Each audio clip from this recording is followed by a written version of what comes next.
Hello, welcome to Serving the Valley. This is a Cedar Falls TV production that gets you kind of up close and personal of what we feel makes this part of Iowa kind of a nice place to call home. I'm your host for this time around, Roy Justice. Our conversation this time around is a little bit of history. And actually, we have the designated tour guide, don't let the title go to your head, of the Cedar Falls Historical Society, Rich Congdon, has joined us. Thanks for joining us, Rich. Hey, it's my pleasure to be here. Actually, Rich and I just left the neighborhood. Full disclosure, Rich and I have actually been friends for over 50 years. In fact, right now, we live a couple hundred yards apart in a neighborhood in South Cedar Falls. But please do not hold that against either one of us as the show gets underway. Yeah. In our production today, Rich actually is going to present a little history and also a little bit of future as far as the plans of what he has in the itinerary for history tours. And it leads us to my first question for Rich. You started doing these how long ago? In 2010. Okay. Mm-hmm. And I say they're history tours. They're a little bit of history. Actually, there are a lot of history, and that really is why you do them. That's true. There's a common thread that goes through it, and that's why we do these. It's History First Tours. That tells you what we're all about. We are a group of people that come together that are interested in history and in culture, and every trip is centered around that theme. And so we go to communities, we go to places to study the history and the culture of those areas, and because that gives us a window into the past and what worked and what didn't, and why those cities were settled, and the troubles and trials that they had in settling those communities, and that gives us some insight into how we can conduct our lives in the future. Now, let me tell our viewers right up front, I have looked at some of these itineraries, and Rich has been kind enough to share in years past some of the activity. This is not a day at the beach. This is not one of those leisure tours where you hop on the bus, hop off the bus, and don't get back on the bus again until it's time to go home. Now, I pride myself in packing my tours full. You get your money's worth, I hope. And while I'm not in competition with the local tour guides, I give you a lot more, I think. And as I tell my people on the tours, when you step on the bus, you're mine until you get off. And I hope you're so tired that you are totally worn out. But just remember, you can sleep on the bus on the way home. Okay, and there is time for that. Because of the way we're doing this production, there'll be some information that we'll be showing you about some activity coming up. Please keep in mind to check the website of the Historical Society for any updates on the information you're going to be seeing relayed. Let's get right into one of those that you've got coming up. Yes, we have, our first one is a one-day tour, and it's to Edgewood, Iowa. And this is centered around family businesses. The first one is to the Kendrick Forest Products, and which is a family that started out as a sawmill. It's Iowa's largest sawmill, and they now have 6 businesses that they've spun off, including 1,000 acres of hardwood forest. But the Kendrick people have a mulch factory, and they have a place called the Market, and you've probably heard of the Market, and the ladies maybe have heard of the Market. It's like a home goods, our home decorating store, and it's also a cabinet company that the Kendrick family has made, a cabinet company. Mm-hmm. And then we're going to go to the Edgewood Locker. They have an event center where they're going to feed us lunch, and then we're going to tour a locker plant of all places. But I've been there, and I can tell you it is a fun place, and there's lots of food to bring home. We'll have coolers on board. You can bring things home. This is the locker that furnished Governor Reynolds the pork on the competition between the 2 football teams. Right. That the governors always do that. Right. Well, we won one and lost one, but nevertheless, the pork was sent to both anyway. Okay. We'll go to the Manchester Fish Hatchery for an inside view. Most people don't get to get inside, and we'll end up at the Park Hill Farms, which is really a vineyard and not a farm at all. Unlike some of the tours that folks out there may have been on, Rich is not only the guide, but he is the organizer. So you have been on the inside of this from the very beginning. Yeah, I plan them, I study them, I end up choosing the sites. I spend the hours to put it together and vet all of the sites and choose which ones I think are appropriate and which ones will fit. You know, I'm not going to take you to a salt and pepper museum, which they're out there like that. Okay. But we're going to go to places that are exciting and fun and hopefully unusual. I always find some unusual places. Okay. Let's show some photos, if they control them can do this, about some past adventures that you've been on. You Sure, may that's recognize some folks that are in these pictures too. There we are in Chicago at a recent Chicago trip, and that is at the Mexican Museum at the Chicago. And that's at Lincoln Park at the Christmas time. What a beautiful arboretum that was. And that's in Detroit. We at the one of the car museums. There's a number of them in Detroit. And there again, we're at the. That happens to be at the leader dog place. I took people to where they trained leader dogs for the blind. Yes. And that's where that happened to be. Ah. And there we are, one of our group pictures. Not all the group is in there, but we're at the Parade Company. That's a company that makes parade floats for parades around the world. Oh, wow. Good examples. Be sure, I want to be sure we don't run out of time to talk about the other trip that you got planned later in the season as well. Yes. Sure. The next, I have another trip going to Minnesota in August. We leave on Sunday. We go to Stillwater. We'll tour.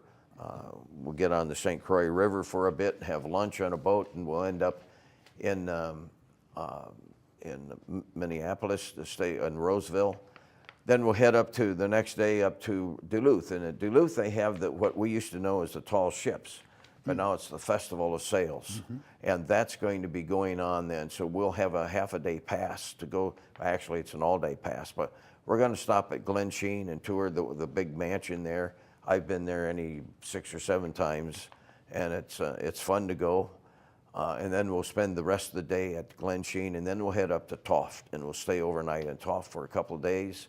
We'll head on up. There's a number of little museums on the way up to Grand Portage, and that will be our ultimate goal, which is near the Canadian border.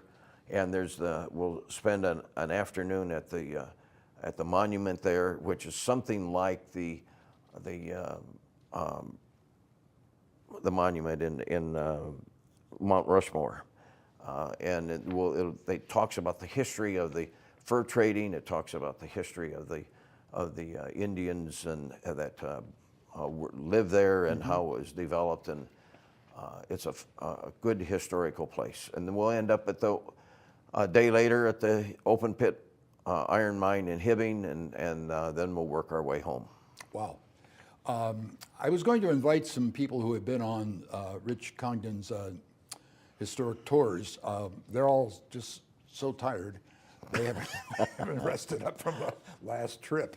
But you do have an itinerary, but you also have some fun planned into the program. Oh, absolutely. And entertainment. Always have entertainment. And food. And food. That's always part of it. Good food. We're not going to stay at a Motel 6. We're going to be at a 3-star. Nothing wrong with Motel 6, by the way. That's true. There's nothing wrong with it. But I want to have good accommodations, and we're going to have good food, and we're going to always have entertainment somewhere along the way a couple of times. I'll take you to a speakeasy. I'll take you to Broadway shows and concerts. We'll see them all, a wide variety, depending on what's in the area going on. I kind of get the impression, and maybe the viewers do as well, that you don't have much fun putting these things together at all. I spend hours and hours and hours, and it's a process on how I arrive at where we go, and a process of how I put the itinerary together. But yeah, it starts out, it's a lot of fun, a lot of phone calls, a lot of emails. Before the year is up, there is also another adventure that you had. Oh yeah, a great one. We're going to Milwaukee for Christmas. We went to Chicago last year. This year we're going to Milwaukee. And there's a lot to do in Milwaukee, and I've been there, and of course we'll go to the Harley-Davidson Museum. We'll go to St. Josaphat Basilica, which I've been there before. It's a beautiful old basilica. One of the features on this trip is to go to Racine, to the S.C. Johnson Company. And we'll spend a day there. S.C. Johnson makes Pledge and Windex, but it's a family-owned business again. And their building was built by, or was designed by Frank Lloyd Wright, and so is their family home. And we're going to go to the family home, and we're going to have dinner there on the harbor of in Lake Michigan. And another feature of this is on the way home, we'll stop at the jelly bean factory. And so you can load up at it's meant a lot of jelly beans if you want. That one. And we're also, if there's snow, I've scheduled us to have a horse-drawn sleigh ride. Okay. If not, we'll go on a wheel, son, through the forest.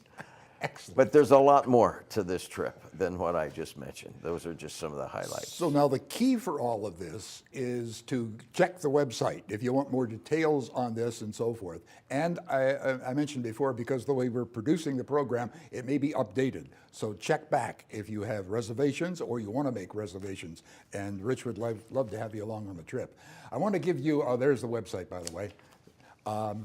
I want to give you time to explain your fashion statement that you brought to the set today. What Sure. is that all about? My wife and I are history buffs, and we wanted to, and we're also gardeners, and I'm more so than she is on the gardening. And so we went to England to the Chelsea Flower Show and to the Kew Gardens were some of the highlights. And I wanted to come home. We wanted to come home and experience what it would be like crossing the Atlantic Ocean and coming into New York Harbor, what it might feel like for the first time. Ooh. And so we came home on a North Atlantic crossing on the Queen Mary, the 300th crossing. It was a memorable crossing. Right. And of course, once you leave Southampton and you get in the English Channel, you see nobody for the next 8 days. And you suddenly go from 800 feet of water to 3,000 to 4,000 to 5,000 feet of water. On Thursday night, we passed over the Titanic at 8 o'clock. And that was a bit eerie. I bet. But when we came in under the Verrazano Narrows on Sunday morning, I was up at 3 o'clock to experience that whole process of coming in and seeing the lights of the Statue of Liberty. You couldn't make out details at that point, but you could see those lights and the glow in the distance, and it was just a thrilling, moving experience. And as dawn came and our ship moved closer, it became more visible what it was, and then Ellis Island right there, and our ship docked right across from that. And so I was able to, before we disembarked, able to spend a lot of time looking at it and appreciating it. What a thrilling experience, and what it must have been for the immigrants coming into town or into the country. A little bit of history and a little bit of verbiage on how Rich and his history tours go.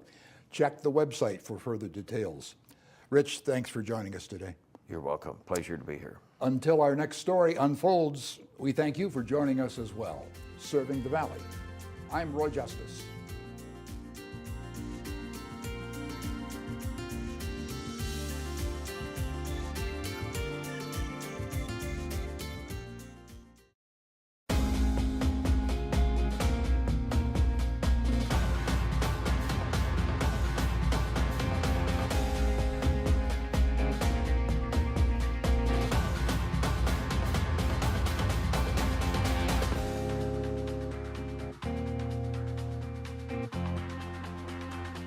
We connect here.